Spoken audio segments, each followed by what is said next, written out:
Used to અને two be used two અંગ્રેજીમાં કયા સમયે વપરાય છે? વિદ્યાર્થી મિત્રો ધ્યાન રાખો, જ્યારે કોઈ પણ ભૂતકાળમાં આપણને કાર્ય કરવાની ટેવ હતી, suppose I used to play football. I used to play ફૂટબોલનો મતલબ થાય છે મને ભૂતકાળમાં ફૂટબોલ રમવાની ટેવ હતી, આદત હતી.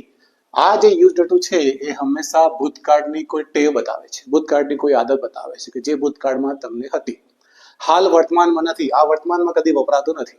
અને બીજું જે છે ટુ બી યુઝડ ટુ, એ તમારે જો યુઝ કરવું હોય તો આ વાક્યમાં તમે આ રીતે યુઝ કરી શકો, I was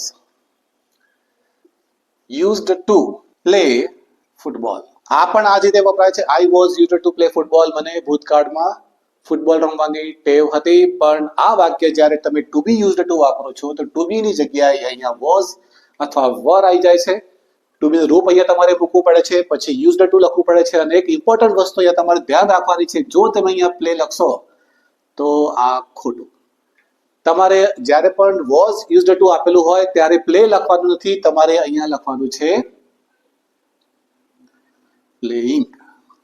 I was used to playing football when I was a child. તો જ્યારે હું નાનો બાળક હતો ત્યારે મને ફૂટબોલ રમવાની ટેવ હતી, આદત હતી. તો યુઝડ ટુ અને ટુ બી યુઝડ ટુ એ ભૂતકાળની ટેવો બતાવવા માટે વપરાય છે. અને જ્યારે તમે વોઝ સાથે યુઝડ ટુ વાપરો છો, આઈ વોઝ યુઝડ ટુ, તો ત્યારે પ્લેઇંગ વાપરવાનું છે.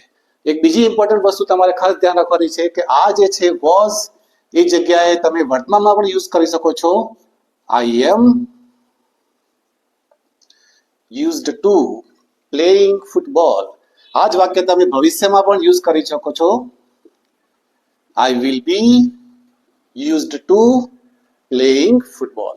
તો આ જે છે to be used to a present, past અને ફ્યુચર ત્રણેય જગ્યા આપણે યુઝ કરી શકીએ છીએ. જ્યારે આ જે યુઝડ ટુ છે એ માત્ર અને માત્ર આપણે ભૂતકાળમાં જ વાપરી શકીએ છીએ. તો જો તમને વિડીયો ગમ્યો હોય તો લાઈક કરો, શેર કરો અને આવા જ ઇન્ટરેસ્ટિંગ ગ્રામરના વિડીયો માટે મને ફોલો કરો.